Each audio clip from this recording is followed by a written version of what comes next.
Assalamu alaikum wa rahmatullahi wa barakatuhu.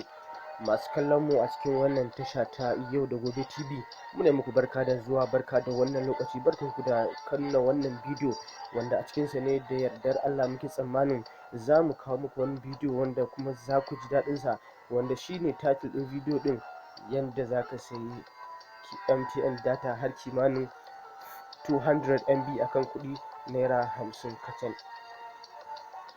Ba tare da na ɓata ku da dogon sutu ba, abinda ake bukata kawai shine za ka zo gurin kira, sai ka danna number *131*25#, sai ka danna alamar kira,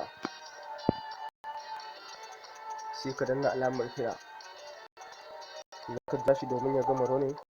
Yawa nan ta ce would you like the 100 bi-weekly plan to out renew or expire, a nan sai mu danna no number 2. Wato ita wannan data ta kai kimanin data 200 ce, wato MB 200 MB kuma akan kuɗi naira 50 kacal, tsawon kimanin sati 2. Muna danna send, za mu jira shi domin ya gama running.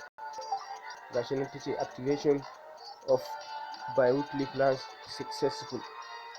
Yanzu ni gashi nan har na sai 200 MB data ɗita akan naira 50 kacal. Ga ma message din na faɗo, idan za mu iya duba message din, gashi nan ina nuna min cewa fa na sayi wannan data, kuma idan ta ƙare ba za ta yi auto renewal ba.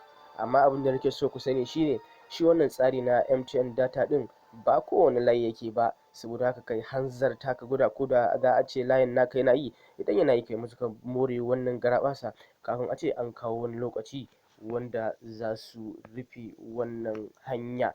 Da fatan za ku ci gaba da kasancewa da mu a wannan tasha ta Yau da Gobe domin samun latest sabbin labarai da kuma kimiyoyi na wannan zamani wanda za ku iya samun su a wayoyinku na Android da ke hannunku. Ku ci gaba da kasancewa da mu, ku danna alamar subscribe da ke ƙasa domin biyo mu tare da samun videos ɗinmu da muke watsawa akan kari akan lokaci.